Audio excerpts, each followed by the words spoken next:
introduction of 3D geometry, and this is the part 1 of the introduction. So let's start chapter 12 of class 11th.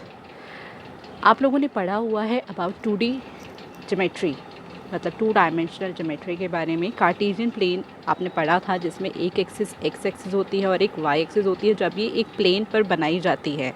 ठीक है, तो ये इसको 4 parts में बांट देती है जिसको क्वाड्रेंट्स बोला जाता है. और ये क्वाड्रेंट होता है फर्स्ट, ये क्वाड्रेंट होता है सेकेंड, ये क्वाड्रेंट होता है third and this is your fourth quadrant. इसके अंदर जो आपके कोऑर्डिनेट्स होते हैं वो होते हैं एक्स कॉमा वाई. एक्स के कोऑर्डिनेट को आप एब्सीसा बोलते हैं एंड वाई के कोऑर्डिनेट को आप बोलते हैं ऑर्डिनेट. अब देखिए ये तो था जैसे कि जो आपकी 2 डायमेंशनल, अगर मैं शेप्स की बात करूं तो हम मान सकते हैं जैसे कि एक स्क्वायर है, एक रेक्टेंगल है, ये 2 डायमेंशनल शेप्स होती हैं इसके अंदर, क्योंकि 2 डायमेंशंस होती हैं. आपको पता है इसमें स्क्वायर में साइड्स हैं, ठीक है. रेक्टेंगल के अंदर मतलब ये ऐसी शेप्स हैं जो आप एक पेज पर इजीली ड्रॉ करके, means if I cut this shape so I can say that this is a square. But मैं इस पेज पर क्यूब की शेप काट कर नहीं शो कर सकती कि ये क्यूब है, क्योंकि क्यूबॉइड ये एक 3D शेप्स होती हैं. You can feel them. ठीक है, आप उसको क्या कर सकते हैं, जैसे मान लीजिए आपने देखा होगा रबिक क्यूब एक होता है, वो उसमें क्या होता है आपका क्यूब के अंदर आपके देखिए एजेस होती हैं. और अगर मैं क्यूबॉइड की बात करूँ, as you can see geometry box, कोई भी आप बुक ले लीजिए, रजिस्टर ले लीजिए, वो या फिर अपना मोबाइल फ़ोन, वो अगर आप देखते हैं तो वो क्यूबॉइड की शेप होती हैं, मतलब जिसको आप इजीली फील कर सकते हैं, जो कि 3D डायमेंशनल ज्योमेट्री का एक पार्ट है. वो जो शेप होती है वो 3D होती है. इसके अंदर देखो, मैं इसको काट के नहीं बता सकती कि ये लीजिए ये आपका क्यूब है, नहीं, लेकिन मैं इस पेज पे स्क्वायर को काट के दिखा सकती हूँ कि ये आपका स्क्वायर है, क्योंकि ये जो है ये एक स्पेस की, मतलब आप उनको फील कर सकते हो कि ऐसी चीज़ें होती हैं. ये आपकी डेली लाइफ में भी आपने क्यूबॉइड शेप की काफ़ी सारी चीज़ें या काफ़ी सारी शेप्स देखी होंगी. देखिए अब ये जो 3D की हम बात करें, यहाँ पर 2D था तो यहाँ पर सिर्फ 2 डायमेंशंस, आई मीन 2 एक्सिस थे जिसमें एक्स और वाई आता था. 3D के अंदर आपकी एक एक्सिस और ऐड हो जाती है which is called Z axis.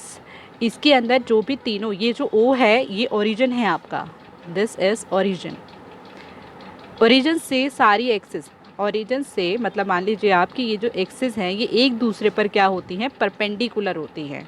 ठीक है, ये वाली लाइन परपेंडिकुलर है इसकी, ये वाली लाइन परपेंडिकुलर होगी इसकी. ठीक है, ये सारी की सारी लाइंस क्या होती हैं, आपस में परपेंडिकुलर होती हैं. अब देखिए ये शेप से आपको कैसे पता लगा सकते हो, ये कोई एक, आप मान लो एक स्पेस में कोई एक शेप है, या फिर आप एक चीज़ देखिए अपने रूम में अगर आप बैठे हैं तो उसके जो कॉर्नर्स होते हैं, ये आपकी हो गई साइड वॉल, ये आपकी दूसरी साइड वॉल हो गई, और ये जो ऊपर जा रही है ये आपकी ऐसी वॉल है जो आपकी ऊपर टॉप पर जाती है, सीलिंग पर जा रही होगी, छत की तरफ जा रही होगी.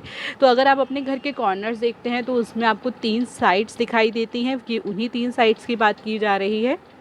तो हम यहाँ पर जिस मर्जी तरीके से आप इसका नाम दे सकते हो, मैंने यहाँ पे दिया है एक्स वाई जेड. ठीक है, तो आप देख रहे हैं यहाँ पे ये जो प्लेन है ये है X Y plane. As you can see this is the X Y plane. ये पूरा है एक्स जेड प्लेन एंड ये पूरा है वाई जेड प्लेन. अब देखिए जैसे ये 4 पार्ट्स में डिवाइड करता है, इसी तरीके से ये जो ये होते हैं 3D आपकी जो डायमेंशंस होती हैं ये इसको 8 पार्ट में डिवाइड करते हैं. 8 पार्ट में कैसे डिवाइड करेगा, जैसे मान लीजिए आप किसी रूम के अंदर बैठे हुए हैं, ठीक है, तो एक उसका राइट हैंड साइड वाला रूम, ओके, एक उसका आगे वाला रूम, और एक वो राइट हैंड साइड वाले के आगे वाला रूम. तो 4 ये हो गए. और क्योंकि यहाँ पे नीचे की भी बात हो रही है तो आप मान लीजिए अगर आप फर्स्ट फ्लोर पर हैं तो ऐसे ही ग्राउंड फ्लोर पे भी 4 आप काउंट करेंगे तो ये 8 हो जाएंगे. तो मैं इसको और इजी तरीके से आपको बताती हूँ. देखिए जैसे कि ये एक्स एक्सिस है, यहाँ पर आपको पता है अगर मैं इसको यहाँ तक लेके जाऊँगी तो ये एक्स डैश बनेगा. अगर मैं इस वाई को नीचे की साइड लेके जाऊँगी तो ये y डैश होगा. और इसी तरीके से अगर मैं इस z को ऊपर लेके जाती हूँ तो ये बनता है आपका z डैश. ठीक है, अगर मैं बात करती हूँ देखिए एक्स जेड प्लेन की, तो एक्स जेड प्लेन जो है ये कितने पार्ट्स में डिवाइड हो रहा है, 1 2. इसी तरीके से आप मान लीजिए यहाँ पर आप देख रहे हैं, देखिए एक्स जेड प्लेन 1 2 3 4. ठीक है, तो सारे के सारे प्लेन्स का हम क्या बना सकते हैं कि ये ओवरऑल टोटल कितना वो होता है, 8 ऑक्टेंट्स होते हैं. अब मैं एक चीज़ आपको बताने जा रही हूँ. देखिए जब हम इक्वेशन लिखते हैं एक्स वाई प्लेन की, अगर मुझे एक्स वाई प्लेन की इक्वेशन लिखनी है तो इसके अंदर जेड का तो कोई रोल ही नहीं है ना.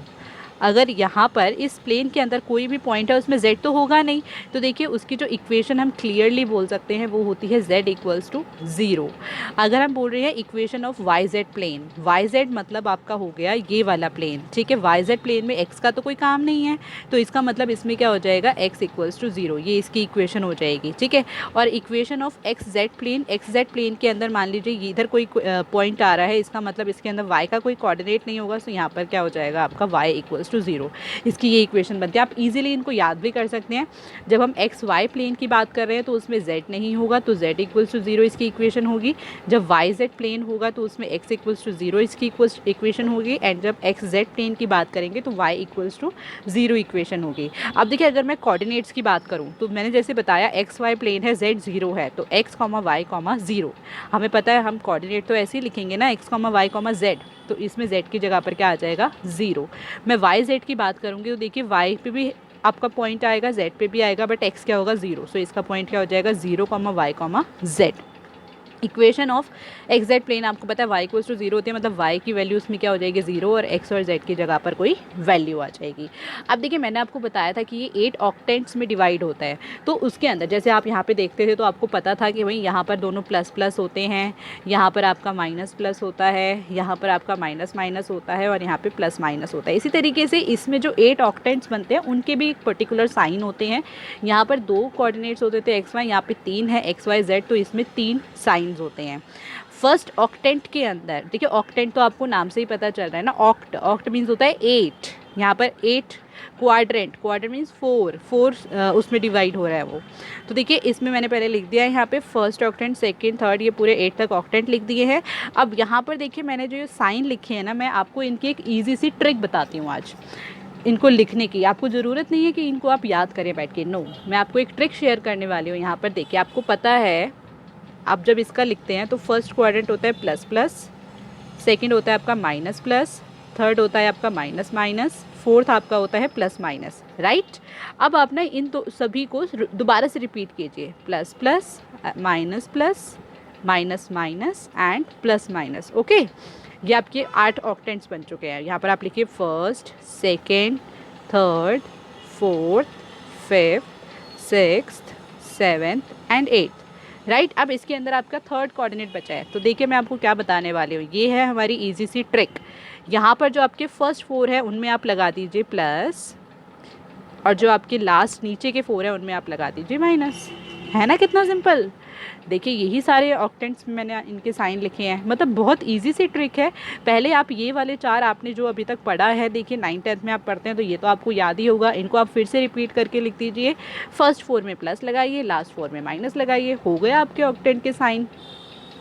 देखिए फर्स्ट ऑक्टेंट में आपका जैसे आया plus plus plus plus plus plus, second octant में आपका आता है माइनस प्लस प्लस, देखिए minus plus plus, third octant में है आपका minus minus plus, minus minus plus, fourth octant में है plus minus plus, plus minus plus. इसी तरीके से फिफ्थ ऑक्टेंट में है plus plus minus, plus plus minus, sixth में है minus plus minus, minus plus minus, seventh में है minus minus minus, minus minus minus, and eighth में है plus minus minus, plus minus minus. था ना एक बहुत ही ईजी सा ट्रिक। आई होप आपको ये ट्रिक बहुत पसंद आया होगा, और देखिए ये आपका आगे बहुत काम आने वाला है।